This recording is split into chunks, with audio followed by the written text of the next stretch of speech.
You're listening to Cash and Sass. I'm Lisa Marie, your go-to gal for all things money. As the Sassy Wealth Queen and the brains behind the Sassy Wealth Coach, I'm here to take you on a thrilling ride from the financial chaos to sassy and sexy money. Welcome back, my sassy friend, to another episode of Cash and Sass. I'm your host, Lisa Marie. I'm the Sassy Wealth Queen, the brains behind the Sassy Wealth Coach, and your host. And today we're diving into one of my favorite topics, this physical wealth code.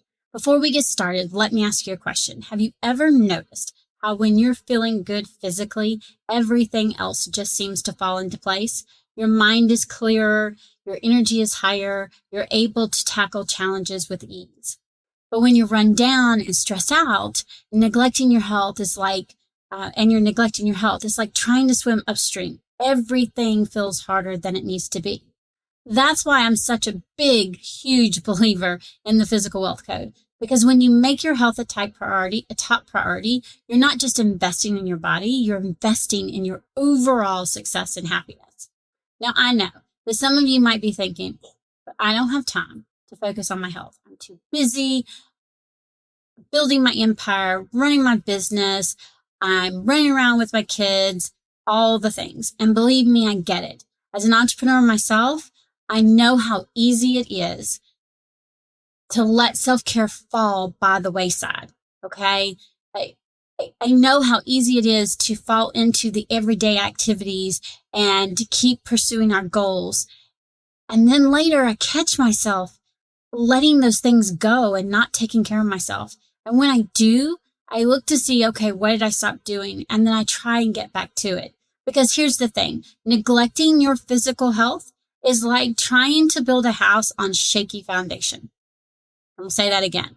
Neglecting your physical health is like trying to build a house on shaky foundation. Sure, you might be able to make some progress in the short term, but eventually those cracks are going to start showing. And that's when everything comes tumbling down. I want to share something with you. I learned this lesson the hard way a few years back. It was right after I started my business. I shared that I was let go from my corporate job. I was miserable. I was having migraine headaches, the whole 9 yards. I'd spent the first year focusing nothing on my business because I knew I did not want to go back to corporate. Here's the thing. I was literally working myself into a ground, surviving on nothing but caffeine and adrenaline, and putting my health on the back burner. I was concentrating on building my business and taking care of my girls. I put myself at the bottom of the bottom, and I was miserable. I wasn't taking care of myself. And it wasn't until one day in my early 40s. So I started my business at 43, so we'll say, I think it was like 44. When I had a hard time getting up off the floor from playing with my daughter, that I had this huge wake-up moment. And when I say it was a huge wake-up moment, I was mentally and physically, I was unhappy with myself. I was unhealthy in so many ways and very unhealthy mentally. Okay. I was down in the dumps. It just wasn't a good place. But the reason I'm sharing this with you is because I want you to understand that when we don't take care of our physical health, just like I said just a minute ago, everything comes tumbling down. So I knew then, okay, this needs to stop. My family has a history of all kinds of health issues in and out of the hospital. I was 44 and I had a young child. I did not want something to happen to me. I wanted to be able to play with my kid. So I reached out because I knew I needed someone who would hold me accountable. I knew I needed someone that would push me. And I knew someone that knew someone, and they introduced me and told me who to go to. And I reached out to her. And working with my fitness coach is where I discovered the physical wealth code, where I discovered being wealthy physically is everything.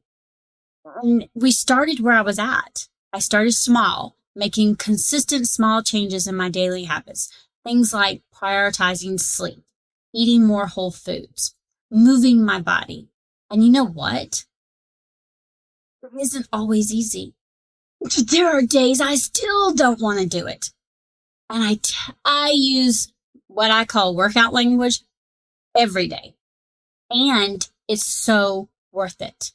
I feel better physically and mentally. Remember the second wealth code? right? Mental wealth code coincides with that physical wealth code, which is the reason why I created these wealth codes, because they all coincide. And so as I started feeling better physically, I noticed something. It took me a little bit to notice, but I noticed something. My business started thriving as well because I had more energy to show up for my clients. I had more energy to pour into my projects. I had more energy to network. And I had the resilience to bounce back from setbacks because, again, life is going to happen, right? So you're probably asking, okay, Lisa, how can I start? What are some of the things I can do? How can I start embodying that physical wealth code in my own life? Well, here are a few tips to get you started. And they're going to seem very simple and no-brainers. And I also know that sometimes it can be very hard to change some of these habits. So I encourage you to do one at a time. Just pick one out of the 5 that I'm going to give you and do it for 3 weeks, 4 weeks, 2 months, and then add another one. Because again, the small, consistent steps is what adds up. Okay? 1, prioritize your sleep.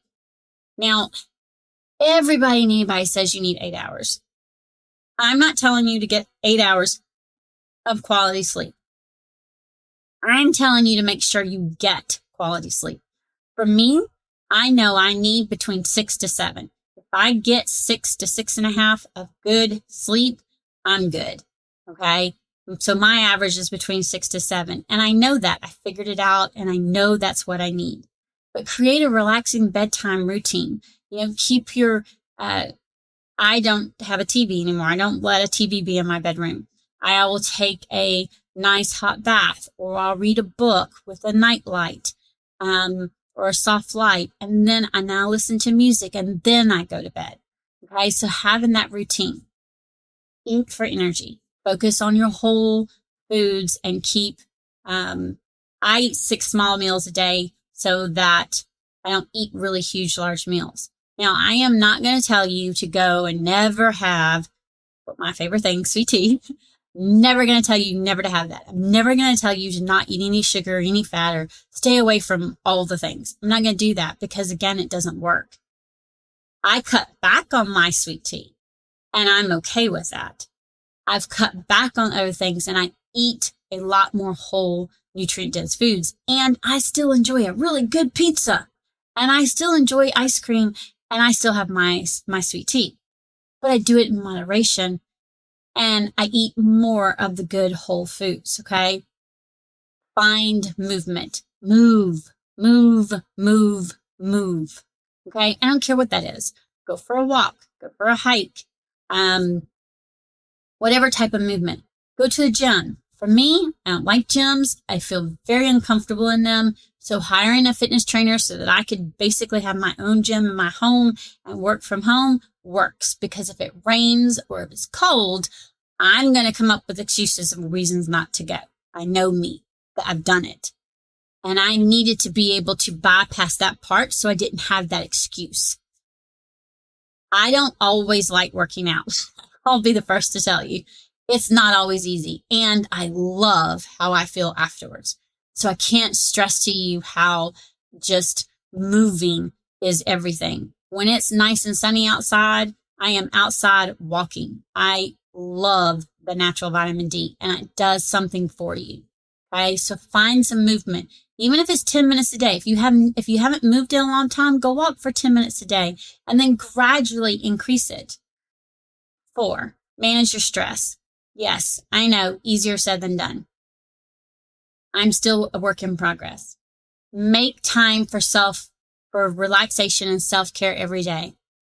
Whether it's meditation, deep breathing, or journaling to help you stay centered. Me, I have a new way, and it's from someone that is actually already been on the podcast. And she has shown me movement through dance and how to work all that stuff through my body. And then I'm able to journal, and I listen to meditation at night and become centered. And sometimes I'm listening to it while I read, or sometimes I'm writing my wins for the day while I'm listening to it. And it's just bringing me centered before I go to sleep. And I have made this part of my routine. I am working on making the dancing and the morning meditation with journaling more of my routine as well. And again, I'm starting small. I'm doing one thing at a time. Okay. So those are those just finding something to help you stay centered and keep you going when things don't always go easy. The fifth thing is stay hydrated. Plenty of water throughout your day. Now, I'm a big water drinker now. 7 years ago when I started working with my trainer, not so much. So again, she didn't immediately say, okay, start drinking 30 ounces of water a day and start working out 5 days a week. We didn't do that. We did one thing at a time. And we didn't focus on the water at first. We focused on other things at first, one thing at a time. And then water was one of those things. And we focused on just it, because if you focus on one thing at a time and you gradually build your the routine and add these things in it, they become habits. And so then you can add something else. But having these things will help you with that physical wealth code. And y'all, I cannot stress to you how much you will feel, not even physically, but also mentally. And then you're also able to build that mental wealth code as well. Okay. I want you to remember that investing in your physical health is one of the best things you can do for overall wealth and happiness. You have one body. One. Take care of it. It's not always easy, and it's so worth it. So here's my challenge for you for this week. Are you ready? Pick one small way to start embodying the physical wealth code into your daily life. Again, just one. Okay. Maybe that's committing to an earlier bedtime. Maybe that's committing to trying a new healthy recipe or going for a walk. Whatever it is, make it doable and make it a non-negotiable part of your routine. But start with one. And then if you need a little extra motivation, remember this. When you're operating from a place of physical wealth, there is no limit to what you can achieve. I'm going to say that again. There's no limit to what you can achieve because you've got the energy, you've got the clarity, and the resilience to take on the world. And that, my friends, is true wealth. Honest to goodness. Okay, that's it for today's episode of Cash and Sass. Remember, your health is your greatest asset. So physical wealth code is tremendously important. Start treating it like a valuable investment that it is. Until next time, stay sassy and stay wealthy. Bye. Thanks for joining us this week on Cash and Sass. Check us out on social media and on our website at www.thesassywealthcoach.com, where you can download my free Money Story Start Guide. The website again is www.thesassywealthcoach.com. And as always, subscribe to the show to catch every new episode and leave us a review so we can continue to bring you fresh content. And remember, yes, it is possible to have sassy and sexy money. See you next week.